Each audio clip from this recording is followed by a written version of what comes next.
วัสดีทุกคนนะคะทุกคนสบายดีกันไหม บอกว่าสบายดีมากๆเลยนะคะ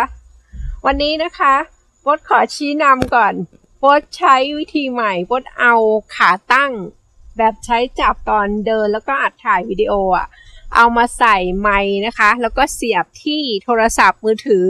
แล้วก็กดอัดเป็นวิดีโอเหมือนเดิมๆที่โบ๊ททำนะแต่วันนี้เนี่ยโบ๊ทจะเอาวางไว้อย่างนี้โดยที่ไม่ถือแล้วลองดูซิว่าเสียงมันจะเข้ามาดีไหมนะวันนี้นะคะมีสาระจริงๆจังๆกับเขาสักครั้งหนึ่ง ตั้งแต่พูดมาเนี่ยเป็นสาระแน่อยากจะพูดทั้งนั้นเลยนะคะแต่วันนี้เนี่ยมีสาระจริงๆนะคะเพราะจะมาคุยเรื่องการเขียนภาษาไทยนั่นเองนะคะการเขียนภาษาไทยเนี่ยมีทั้งคนที่เขียนแล้วก็สะกดผิดด้วยความไม่รู้แล้วก็เขียนแล้วก็สะกดผิดด้วยความที่ไม่ได้ตรวจสอบการเพิกเฉย ไปทิ่มแทงใจดำใครบ้างก็ขอโทษด้วยนะคะเพิกเฉยในการที่จะตรวจทานก่อนแล้วก็ใช้เหตุผลที่ว่าก็พิมพ์ทางโทรศัพท์มือถือแล้วโปรแกรมตรวจสอบคำแก้ให้เองโปรแกรมเขารู้ดีกว่าเราว่าเราต้องการจะเขียนคำอะไรมันก็เลยแก้ให้ ซึ่งไม่ใช่คำที่เราต้องการเลยแล้วเราเป็นคนเขียนเองทำไมเราไม่ตรวจสอบก่อนที่เราจะส่งข้อความนั้นๆไปยังโซเชียลทั้งหลายนะคะหรือเมื่อคุณส่งไปแล้วคุณก็กลับมาดูสักนิดนึงสิแล้วพอเห็นมันมีความผิดพลาดก็แก้ไขก็ได้ตัวโบ๊ทเองเนี่ยนะไม่ใช่ว่าเพราะโบ๊ทอยู่ที่ต่างประเทศใช้ภาษาอังกฤษแล้วจะกระแดะต้องเช็คคำภาษาไทยให้ชัดทุกคำไม่ใช่นะคะโบ๊ทเป็นแบบนี้มาตั้งนานแล้วตั้งแต่จำความได้ว่าเรียนหนังสือแล้วจะต้องสะกดคำให้ถูกต้องทั้งภาษาไทยและภาษาอังกฤษภาษาอื่นโบ๊ทไม่รู้เพราะว่าโบ๊ทไม่เคยรู้ภาษาอื่นๆที่รู้และใช้งานได้จริงเท่ากับภาษาไทยและภาษาอังกฤษคือภาษาอื่นๆก็พอจะเรียนมาบ้างแต่ณปัจจุบันคือจำอะไรไม่ได้มากนักนะคะก็จะมีภาษาไทยกับภาษาอังกฤษนี่แหละที่เอาใช้ในชีวิตประจำวันได้จริงๆนะคะทีนี้โบ๊ทอยากจะชักชวนทุกๆคนนะคะอย่าเอาข้ออ้างที่ว่าก็ฉันเรียนมาน้อยฉันก็เลยรู้เท่านี้มาพูด เพราะว่ามันดูไม่ดีกับตัวเองเนื่องจากว่าหลายๆคนเขาก็เรียนมาน้อยแต่ทำไมเขาถึงสามารถที่จะสะกดคำที่เราไม่รู้เราที่เรียนมาน้อยไม่รู้ได้ถูกต้องเพราะว่าเขามีใจที่จะไปเช็คไปตรวจทานไปหาว่าไอ้ที่มันถูกต้องมันสะกดยังไงก่อนที่จะปล่อยออกไปให้คนอื่นเขาได้อ่านนะคะการที่เราสะกดคำไม่ถูกต้องเนี่ยก็สามารถที่จะสื่ออะไรได้หลายๆอย่างแล้วก็ทำให้คนที่เขา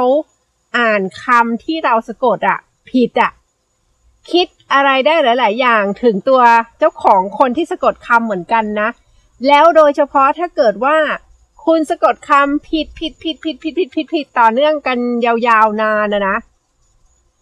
ก็สื่อได้อะไรหลายๆอย่างเหมือนกันนะสื่ออะไรได้ว่างไปคิดเอาเองนะไม่อยากพูดพูดไปเดี๋ยวจะกลายเป็นไปต่อว่าคนอื่นเขาซะเปล่าๆนะคะแล้วการที่เรื่องการสะกดคำไทยให้ถูกต้องเนี่ยโบ๊ทเห็นมีคนก็พูดถึงเยอะเลยนะทั้งสื่อมวลชนทั้งคนที่เป็นคนมีชื่อเสียงกันเองเขาก็มีพูดนะแล้วที่โบ๊ทเห็นเมื่อคืนนี้โบ๊ทยังไม่ได้เข้าไปดูว่าเขาพูดว่าอะไรนะคือคุณจัดช่องคุณจัดอะไรนะซัดทุกความจริงอะไรประมาณนี้โบ๊ทชอบฟังเขาพูดแล้วสนุกดีมีอารมณ์ร่วม เขาก็พูดได้หลายๆสิ่งหลายๆอย่างหลายประเด็นแล้วมันมีประเด็นเรื่องภาษาไทยคือโบ๊ทกำลังจะพูดคิดอยู่ว่าเดี๋ยวพรุ่งนี้ฉันจะคุยเรื่องนี้แหละแล้วก็ไปดู YouTube ก็เห็นของเขาขึ้นมาพอดีเลยดูสิมันไม่ใช่เรื่องเล็กๆน้อยๆที่ทุกคนมองข้ามอย่างที่หลายๆคนอาจจะคิดว่า แค่คำสะกดเอง แค่คำสะกดเองอ่ะมันก็เป็นวัฒนธรรมนะคุณ โดยเฉพาะคนที่อยู่ต่างประเทศอ่ะคุณใช้คำภาษาต่างประเทศแล้วคุณก็ยังใช้คำภาษาไทยที่ไม่ถูกต้องอ่ะคนอื่นก็มีหลายๆคนแหละเขาก็จะมองคุณว่าคุณเป็นยังไงถึงแม้คุณจะไม่แคร์ก็เถอะแต่ว่าถ้าคุณทำให้ถูกต้องได้สะกดให้ถูกคือไม่จำเป็นต้องแบบครั้งแรกแล้วถูกเป๊ะอย่างที่บอกไปถ้ามันผิดไปแล้วเราเห็นนะก็มาแก้ถ้าเราไม่เห็นเราก็ไม่ได้แก้นั่นก็หมายถึงว่าการที่คุณจะมาเห็นคุณก็เพิ่มความใส่ตีดนึงพิมพ์ไปแล้วก็ส่งไปแล้วลองมาดูอีกทีนึงซิอย่างของโบเองอ่ะโบก็ไม่ได้แบบว่าเป๊ะๆนะ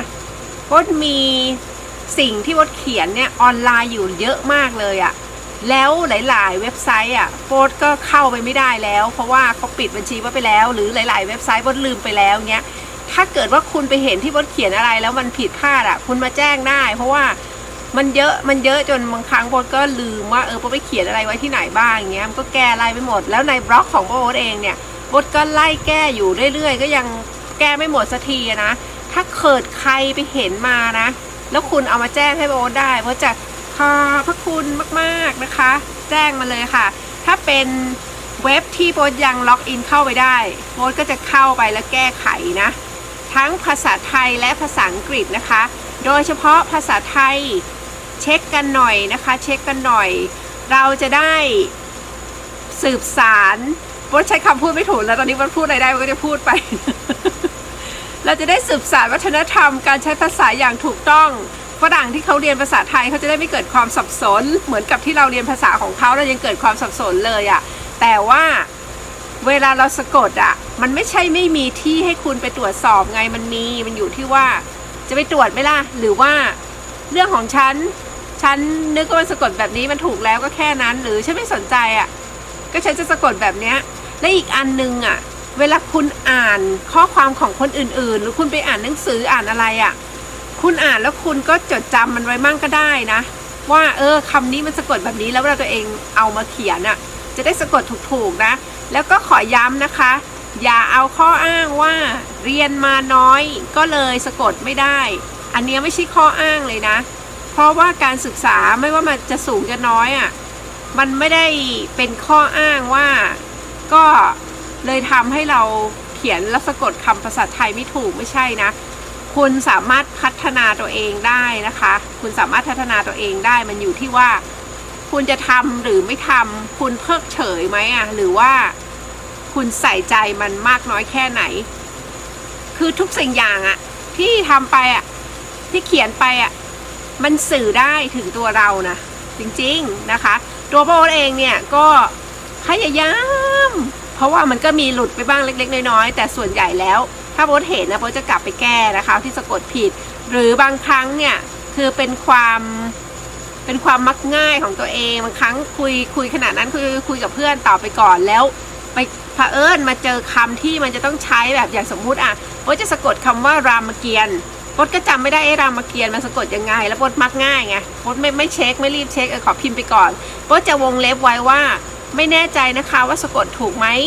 ทุกครั้งโบถ้าเกิดไม่แน่ใจโบจะวงเล็บไว้ก่อนแต่ถ้าเกิดว่าโบพิมพ์แล้วโบไม่มักง่ายว่าเดี๋ยวก่อนที่จะส่งเดี๋ยวฉันขอเช็คก่อนว่าตกลงรามเกียรติ์เขาสะกดกันยังไงแล้วโบก็จะมาสะกดให้ถูกต้องก่อนส่งนะคะคือมันเป็นสิ่งหนึ่งที่ทำให้เรามีภาพลักษณ์แบบไหนในสายตาของคนอื่นด้วยนะคือถ้าเกิดคุณไม่แคร์สายตาคนอื่นหรือยังไงก็เรื่องของคุณแหละแต่ว่าสำหรับใครที่นึกถึงภาพลักษณ์ตัวเองอะนึกถึงว่าคนอื่นเขาจะมองตัวเองเป็นยังไงในการสะกดคำภาษาไทยที่ถูกต้องหรือผิดแล้วผิดอีกผิดแล้วผิดซ้ำซากผิดบ่อยๆหรือเพิกเฉยอย่างเงี้ยคุณก็พิจารณาเอาเองละกันตามแต่ทุกคนจะพอใจและคิดว่าดีนะไปดีกว่าจบข่าววันนี้สาระมีเท่านี้แหละบ๊ายบาย สวัสดีค่ะ